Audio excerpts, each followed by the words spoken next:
Lettre au Père Noël. Une histoire de Juliette Chaud-Mazet. Dans la maison de Blandine et Gabriel, ce soir, pas un bruit. Les enfants sont-ils au lit? Non. Assis autour de la table de la salle à manger, le nez penché, les yeux plissés, ils écrivent une lettre. À qui? À leur mamie? À leur tonton? Non.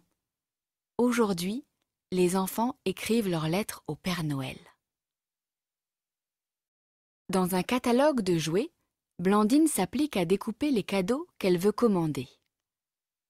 Une baguette de fée, une peluche de pandarou, une trottinette et... Blandine s'arrête, ciseaux en l'air. Il y a quelque chose qu'elle aimerait coller dans sa lettre. Mais son frère va se moquer. Et maman et papa diront « Ça, mais c'est pour les garçons !» Alors tant pis. Blandine pose ses ciseaux et referme le catalogue.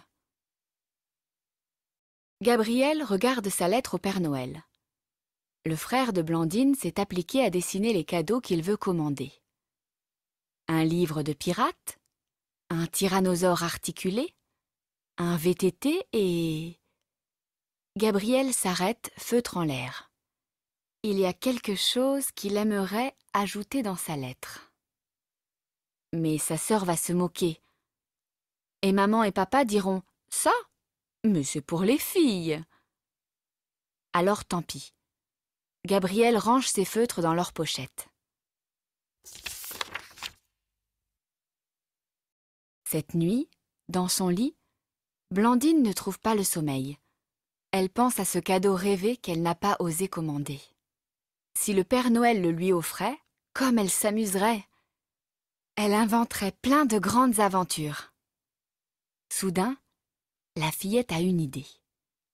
Elle se lève, descend les escaliers sur la pointe des pieds et se rend à la salle à manger.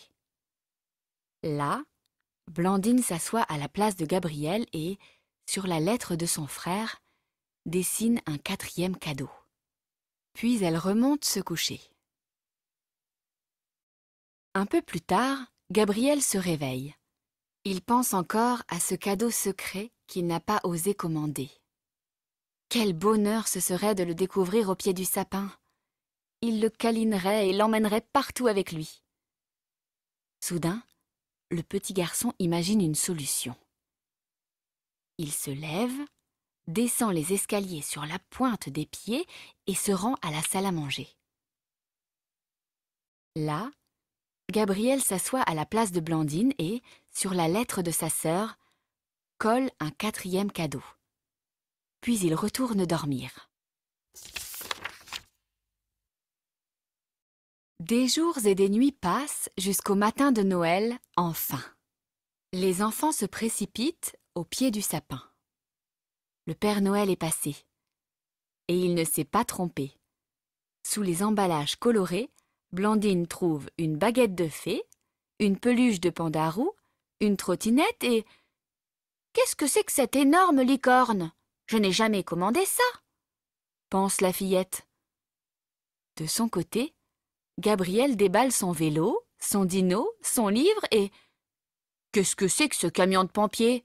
Je n'ai jamais commandé ça, ronchonne le petit garçon.